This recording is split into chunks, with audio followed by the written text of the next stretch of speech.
For December, the star of the month is Lana Turner, and I think Tuesdays are the star days, and I totally forgot that there was a bunch of Lana Turner movies that I wanted to watch.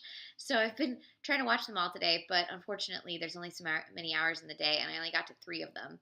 I love Lana Turner. I've seen about 14 of her films already, but we're literally showing like 40 movies, 40 Lana Turner movies this month, and I'm gonna catch the ones that I haven't seen. So maybe not all of them, but I'm trying. So with that like crazed preface, I watched that's four, three more movies today. I'm bringing my total for the day to six.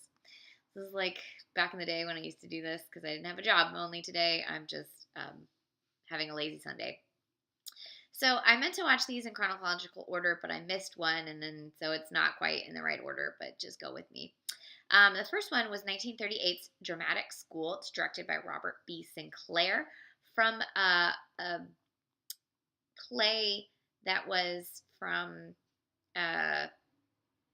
Hungary, which, if you notice, in the late 30s, early 40s, there were a ton of Hungarian plays that got turned into movies because of all of the Hungarian filmmakers who fled Europe during the rise of Nazism. This one starred Louise Rainier and Paulette Goddard with Lana Turner and Gail Sondergaard in supporting roles. I love Louise Rainier so much. She is so good. She's only in a handful of movies. She's a very sad kind of story. Basically, she was just too good for Hollywood. I don't mean too good as in too good of an actress, but like, kind of.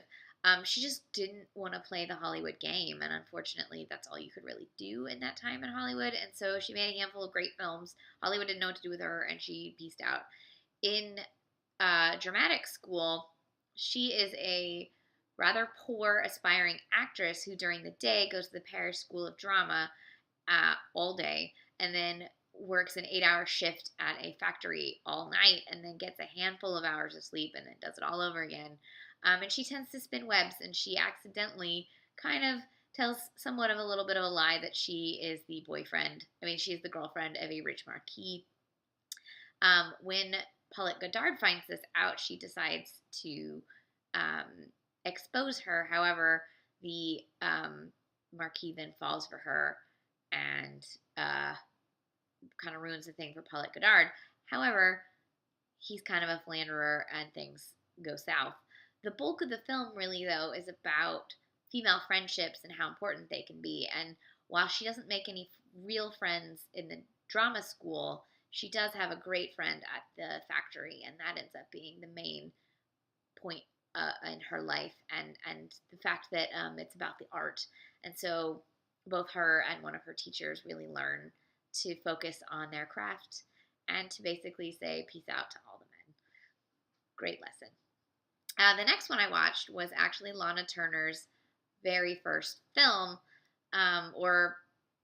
this is basically her main debut, which is Mervyn LeRoy's They Won't Forget, which is based on a novel that was inspired by a real murder. In the real murder, and I believe in the novel, the guy who gets railroaded for this murder, who may or may not have committed it, probably didn't, was railroaded because of anti-Semitism. However, this is 1937, and you didn't really start to see a real focus on anti-Semitism till after World War II started. So they flipped it and made it more about the anti-Northern, like the South versus Northern people and that kind of prejudice, which is a little...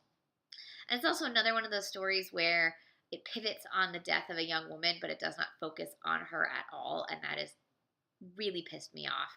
And in this case, that young woman is played by Lana Turner. She's 16 here, fiery redhead. She scowls at people. I loved her in this. You can see the star that she's going to become, and I'm like, wish we got more with her character and the story was about her, because frankly, she was the best thing in this film.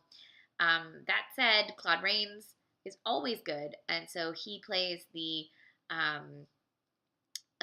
would-be senator who is the prosecuting attorney, I think, and he's the one kind of railroading the guy to try to make a name for himself. And then it tries to condemn like lynch mobs in the South, except that in this case, the man being lynched was just a straight up white dude, and it's like, if you're going to condemn lynching in the South, maybe make a movie about the people they mostly lynched in the South, but that's neither here nor there. So this was They Won't Forget. I highly recommend it for Lana Turner. She is fantastic.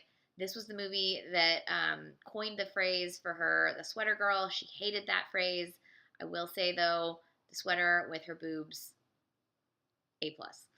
The next film I watched was a really fun romantic comedy from 1939 directed by S. Sylvan Simon called Dancing Coed. If I remember correctly, S. Sylvan Simon did, let's see, what was it? There's another movie from this era that I love. Oh, yes, These Glamour Girls, also from 1939. That's a Lana Turner, Lou Ayres movie. They made several movies together. I really love These Glamour Girls, but I also really enjoyed Dancing Coed. It co-stars, of all people, Artie Shaw, and is where Lana Turner first met Artie Shaw, although it is not how they wound up getting married. In this case, not Richard Carlson, Lee Bowman plays one half of a dancing duo whose other half, his wife, becomes pregnant and therefore causes this entire planned film to go off the rails. They need to replace her. They need to find him a new dance partner. They decide to have a dancing contest and have Artie Shaw playing himself go around to all these different colleges to play like jitterbug music and have a woman be chosen amongst the dancing co-eds. However, they've planted Lana Turner in one college in order for her to be the winner so that they know there's a good dancer actually there. Things go awry when she falls for a man named Pug. His name is Pug. Hijinks ensue when they work on the newspaper together and have to hire fake fathers and all kinds of ridiculous stuff. Meanwhile, Lana Turner's friend, played by Anne Rutherford, is also a dancer and kind of would rather have the role, whereas Lana Turner's character, Patty, is having a good time being a co-ed and hanging out with Pug. You also get a really nice turn from Monty Woolley, as well as Leon Errol as Lana Turner's father. Supposedly, Veronica Lake and Robert Walker are in here a little bit, but I could not find them. They clearly were blinker than miss them. These were really early in both their careers. I thought Richard Carlson as Pug was kind of boring, but Lana Turner is so good in this. So funny, so spunky, so much fun. I love her. I recommend it mostly for her performance, as well as Anne Rutherford, who is great. And frankly, it could have just been a movie about Lana Turner and Anne Rutherford, and it would have been probably more interesting. But, you can have two girls having fun on their own and in a co-ed campus. There's got to be a heterosexual man somewhere in there. That's just very important for the race. So what else? Let's see. Artie Shaw. Some good Artie Shaw music. He's not the best person in the world, but, what are you going to do? So, Dancing Coed, I recommend it.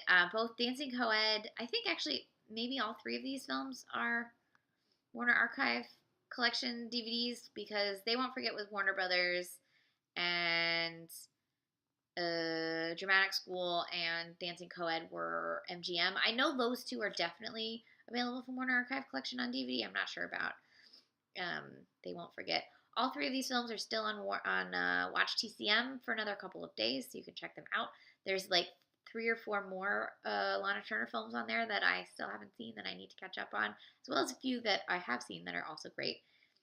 Then honestly, you should just watch all the Lana Turner movies, because she's just always good, and I've never been disappointed by a Lana Turner performance.